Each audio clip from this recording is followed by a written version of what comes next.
Bem, pessoal, meu nome é Kalina, eu sou professora e, assim, por mais que eu tenha, que a minha profissão seja de falar ao público, eu dou aulas para turmas de 40, 45 alunos e eu não me sinto intimidada em falar. Já na frente das câmeras eu fico um pouco tímida.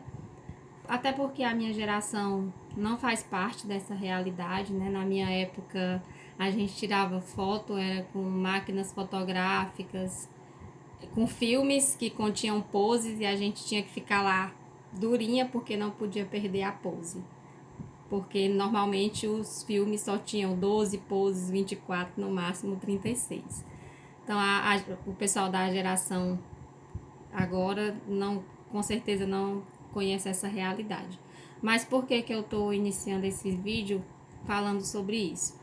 Porque para mim não é fácil estar aqui na frente da câmera tendo que falar.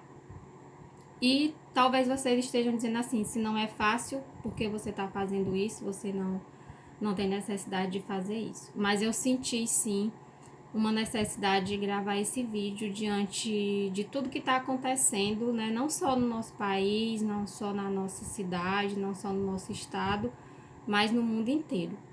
Só que eu vou procurar me deter à nossa realidade, né? A nossa cidade, no máximo ao nosso estado. E nesses últimos dias eu tenho pensado muito no livro do Saramago, Ensaio sobre a Cegueira, o qual eu já li por 2 vezes e estou pensando seriamente em ler uma terceira vez, porque eu acho que eu vou ter uma outra visão, é uma visão bem mais ampla da história contada por Saramago. E aí eu vou falar uma frase do Saramago para a gente pautar esse vídeo nessa frase. Diz o seguinte: a pior cegueira é a mental, que faz com que não reconheçamos o que temos à nossa frente. Então, nós hoje vivemos uma cegueira geral, em todos os sentidos. Desde a política até a situação em que vivemos com o coronavírus.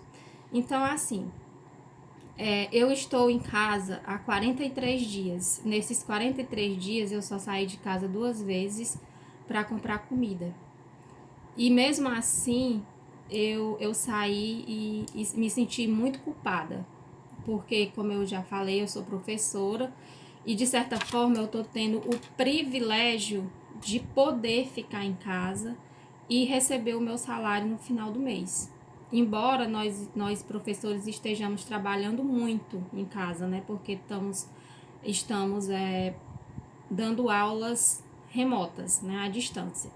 Mas mesmo assim eu me sinto privilegiada por poder ficar em casa. Só por que eu resolvi gravar esse vídeo? Porque eu sei que o que eu vou falar aqui, poucas pessoas vão assistir e não vai ter um impacto tão grande na sociedade, porque eu não sou uma pessoa famosa, eu não sou política, eu não tenho milhões de seguidores nas redes sociais, mas mesmo assim eu resolvi falar. Eu pedi a todos que estão assistindo para ficar em casa, não vai ter o mesmo impacto com o que o nosso presidente disse nos últimos dias, que o isolamento social prejudica a economia, que as pessoas não têm, que as pessoas precisam trabalhar, que as empresas precisam abrir e daí, se tá morrendo muita gente? Todo mundo vai morrer mesmo, inclusive ele, inclusive eu, inclusive todos nós vamos morrer. Mas o que a gente precisa é de pelo menos ter uma morte digna. Nós precisamos de dignidade até para morrer. Nós precisamos morrer pelo menos tendo atendimento, coisa que já não acontece mais nos hospitais, né? Então, assim, a gente morrer ou a gente perder um ente querido faz parte da vida. É a única certeza que nós temos, é que todos nós vamos morrer. Mas a gente quer pelo menos poder enterrar os nossos mortos, poder velar, poder dar um último adeus. E infelizmente nesse momento, muitas pessoas no Brasil, já mais de 5 mil pessoas morreram e não puderam ter isso. Os familiares não puderam se despedir. Então é de uma falta de empatia muito grande, é de uma falta de humanidade muito grande a fala do atual presidente. Eu não estou aqui para falar mal de ninguém, eu só estou aqui para tentar falar da importância da gente se manter em casa, porque é uma doença que ainda não temos a cura, não se sabe muito sobre ela, se sabe muito pouco, pelo contrário, a gente sabe quase nada dessa doença. A única arma que a gente tem no momento é se manter em casa. E aí talvez vocês estejam pensando o seguinte: para você é muito fácil ficar em casa, porque como você mesmo disse, você é professora e você está com seu salário garantido. Mas acontece, pessoal, que o que eu vejo, o que eu presencio aqui na minha cidade é que pessoas que não têm a mínima necessidade de estar na rua não sossegam em casa. Uma coisa é um pai de família, é uma mãe, é uma pessoa que precisa sair para trabalhar, para garantir o seu sustento. Outra coisa são pessoas que estão na rua sem necessidade nenhuma. São pessoas que ficam indo e vindo sem necessidade, simplesmente porque não gostam de ficar em casa, porque é incômodo ficar em casa. Esses 43 dias que eu estou em casa, eu já tive de tudo. Eu já tive momentos felizes, eu já tive momentos alegres, eu já chorei, eu já fiquei noites sem dormir, eu já fiquei ansiosa. Mas eu tô tentando fazer a minha parte. Eu estou tentando fazer a minha parte porque, embora eu ainda não me considere no quadro de risco, porque só o perigo é só quem tem 60 anos, de 60 anos acima. A gente percebe que o risco não está só nessas pessoas. E mesmo que estivesse, eu tenho mãe, eu tenho um pai de 70 anos, eu tenho um avô com mais de 90 anos e eu não gostaria de que o meu avô, mesmo com 90 anos, morresse e eu não pudesse velar o corpo dele, eu não pudesse dar um último adeus a ele. Então, nesse momento, a gente tem que parar de ser egoísta, tem que parar de pensar só no nosso próprio umbigo e passar a pensar mais nas pessoas no geral. E aí talvez você também possa dizer assim, mas por que eu preciso ficar com essa preocupação toda se na minha cidade só tem 4 casos e a pessoa que morreu já tinha mais de 70 anos, ia morrer mesmo, já tinha outras doenças, ou então na minha cidade não tem nenhum caso ainda, por que eu tenho que fazer quarentena? Gente, isso é uma lógica que não precisa ser nem um professor da Universidade de Harvard para entender essa lógica, né? Qualquer pessoa com o mínimo de senso consegue entender a lógica disso. Por que que mesmo eu morando numa cidade pequena, eu preciso ficar em casa?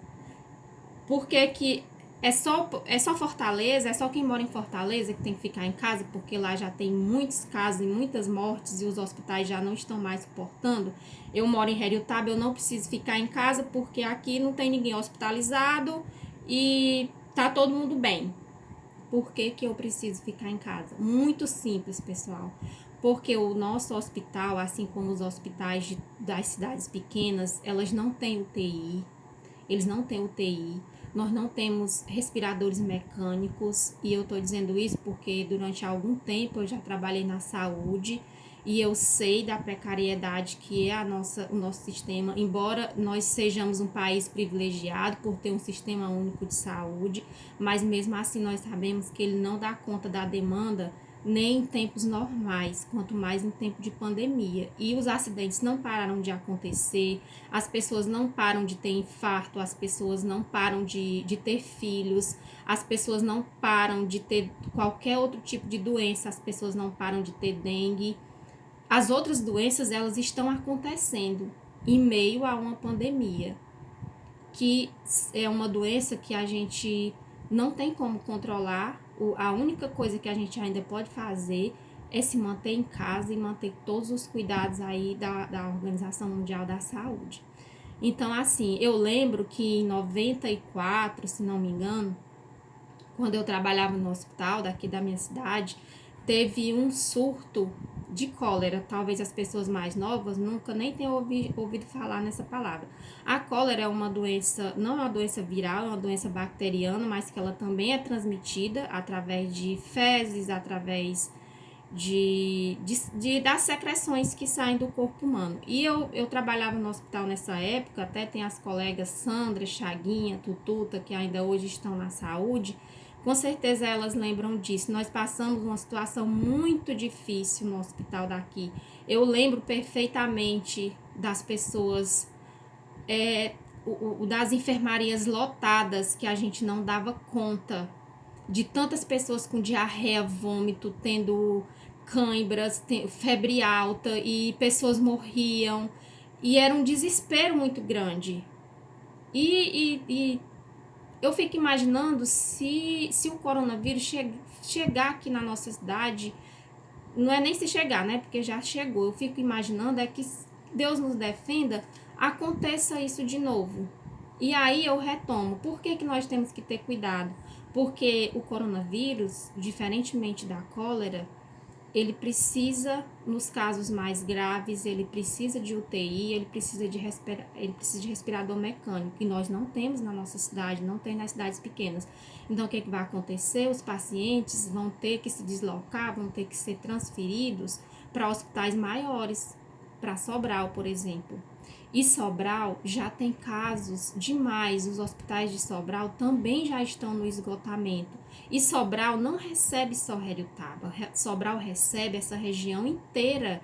Então, se a gente não se conscientizar, vai chegar um momento que a gente vai ver pessoas do nosso lado morrendo, pessoas da nossa família, da nossa rua.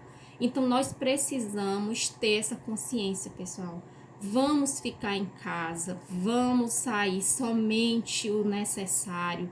Nós que podemos ficar em casa, nós que não temos necessidade, principalmente os jovens, que eu vejo rua acima, rua abaixo, sem fazer coisa nenhuma, fique em casa em respeito às pessoas que precisam sair para trabalhar. Então, assim,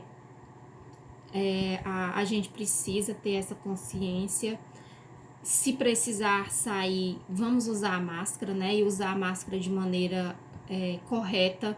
Não é só colocar a máscara, tem que saber colocar e tem que saber retirar. Tem que chegar em casa, se for descartável, tem que descartar da maneira correta, né? Colocar no saco plástico, amarrar e descartar de maneira correta. Se for uma máscara reutilizável, lavar toda vez que sair na rua.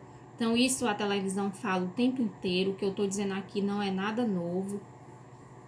Então, a gente precisa ter essa consciência e assim, esse é o meu recado. Eu espero que possa contribuir, eu espero que as pessoas reflitam mais sobre essa situação e que a gente possa ter mais consciência, ter mais respeito ao próximo, respeito a nós mesmos. Porque quanto mais tempo a gente desrespeitar essas regras, mais tempo nós vamos ter que ver pessoas morrendo, ver pessoas sofrendo, e não é isso que nós queremos. O que nós queremos é voltar ao nosso trabalho, é voltar à nossa vida normal, é retomar as nossas atividades. Então, a gente, nesse momento, a única coisa que podemos fazer é realmente, quem puder, ficar em casa. Não é bom, não estou aqui dizendo que é a melhor coisa do mundo, mas nós precisamos agradecer, porque nós temos uma casa para ficar. Aí vocês imaginam a situação de pessoas que moram nas periferias das grandes cidades, que eu também já morei, sei como é, que às vezes é um quarto de 3 metros quadrados, onde vivem 4, 5 pessoas, onde os banheiros são divididos entre várias pessoas, são coletivos, até a pia de lavar a louça é coletiva.